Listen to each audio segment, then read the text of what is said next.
Hey everyone, ready to dig into the craziness that is Timu? You know, those crazy low prices and like, is all going to come crashing It down, really makes you wonder. right?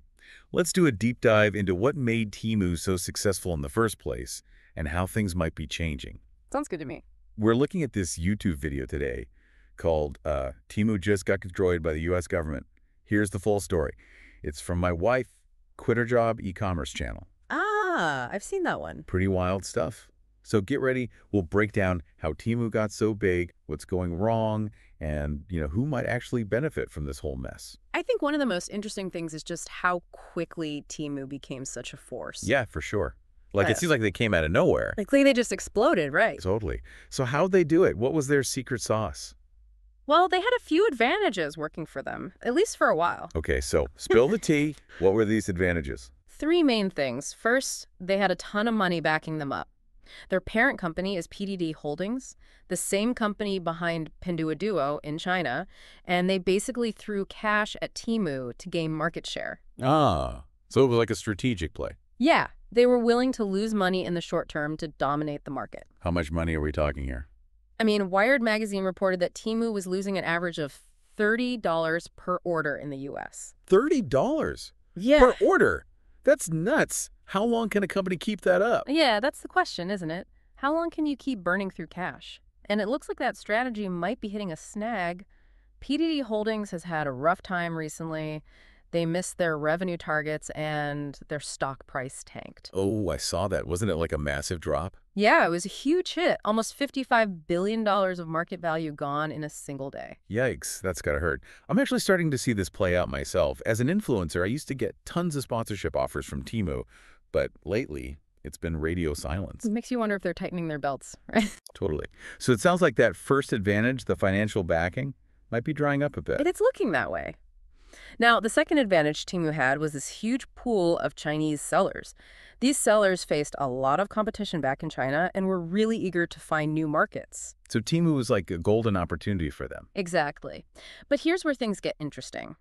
Temu's algorithms are all about finding the absolute lowest prices, which puts a ton of pressure on these sellers. I can imagine.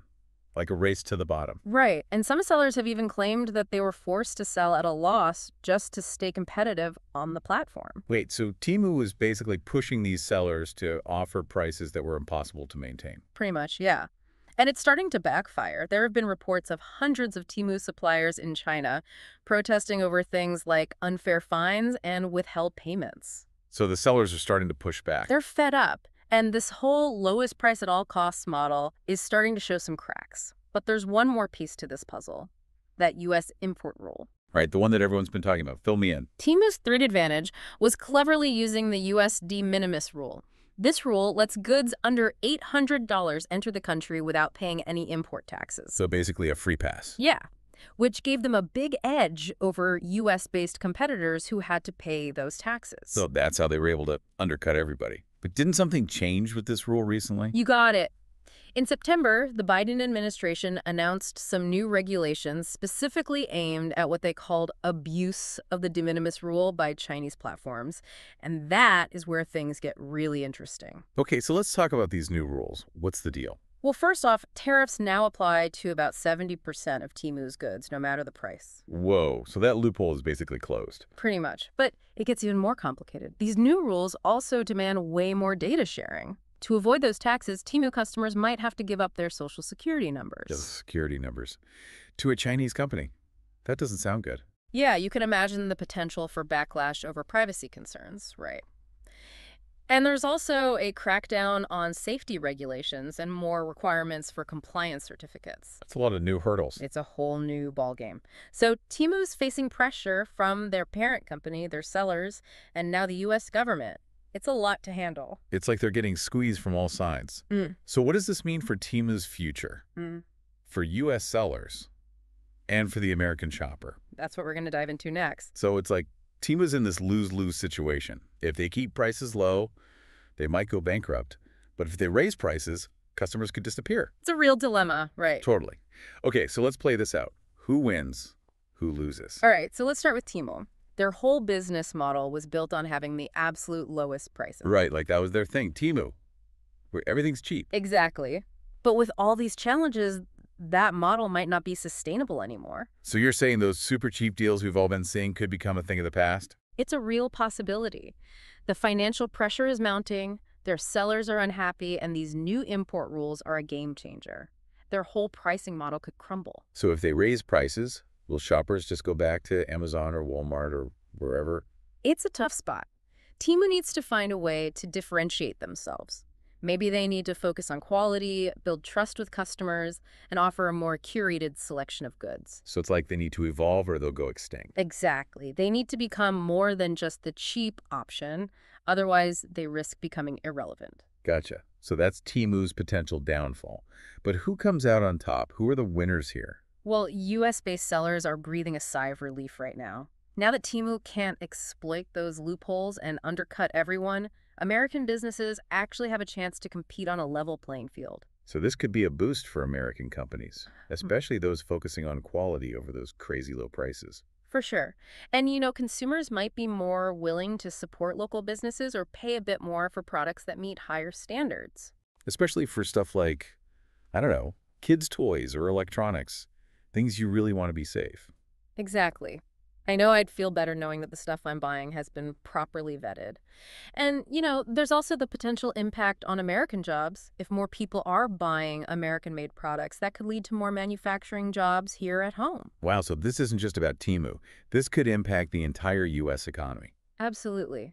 But we also have to think about the consumer. While some people might be happy to support American businesses and get safer products, others might be disappointed to see those bargain basement prices disappear. True, some people just love a good deal. It's human nature, right? But I think more and more people are starting to realize that those super cheap products sometimes come with hidden costs. Like maybe those low prices mean workers were exploited or the environment suffered. Like that saying, you get what you pay for. Yeah. And this whole situation with Temu highlights how crucial transparency and accountability are in online shopping. We need to be able to trust the stuff we buy, know where it's coming from, and understand the real costs involved. So it's bigger than just Temu, right? It's about how we shop online and what we value as consumers. Exactly. We need to think about the ethical implications of our purchases and support policies that promote fair competition, protect workers, and ensure consumer safety. Wow, this conversation got deep fast. We started talking about Temu, and now we're talking about, like, the future of global trade. That's the thing about a deep dive. You never know where it'll take you. So true. Okay, before we get lost in the philosophical weeds here, let's bring it back to Temu. We talked about their challenges, the winners and losers, and the bigger picture. But what about their future? Can they adapt and survive? What do you think? It's hard to say for sure, but if Timu wants to stay in the game, they need to make some big changes, and fast. All right, lay it on me. What kind of changes are we talking about? Okay, so first things first, they have to fix things with their sellers. Stop squeezing them on price and build better, more sustainable relationships. Like, treat them like partners, not just factories pumping out cheap stuff. Exactly. Maybe offer incentives or support to help them thrive on the platform. Okay, happy sellers, check. What else? They also need to earn back consumer trust. Be upfront about their business practices, address the privacy concerns head-on, and show a real dedication to quality and safety. So like a complete image makeover. From shady discount platform to reliable and ethical brand. Exactly. They need to prove that they offer more than just rock-bottom prices. They have to become a brand that people can trust and feel good about supporting. That's a tall order, but I guess it's adapt or die in the cutthroat world of e-commerce. You said it. Well, this has been eye-opening. I feel like I have a much better understanding of Temu, the challenges they face, and what it all means for the future of online shopping. Me too. It's a really fascinating case study. Absolutely. Okay, so before we wrap things up, what are your final thoughts? Where do we go from here? What does all of this mean for the future of how we shop online? Yeah. So, where do we go from here? Is it all about cheap prices? Or will people actually start caring more about ethical shopping and all that? Well, I think it's probably going to be a little bit of both, right? People are becoming more aware of where their stuff comes from and how it's made. But at the end of the day, most people still want to save money.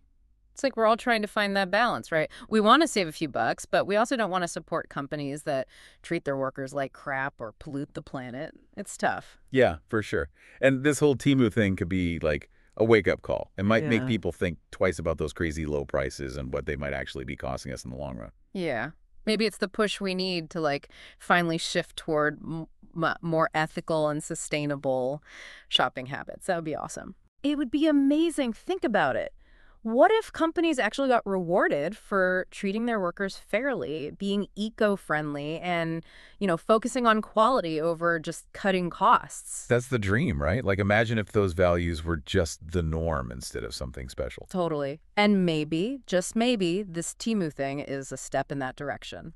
Okay, so Timu's story isn't over yet, but it seems like things are changing in the world of online shopping. Yeah, big time. And what we do as consumers, like the choices we make, will really shape what that change looks like, right? Every time we click buy, we're kind of voting for the kind of world we want?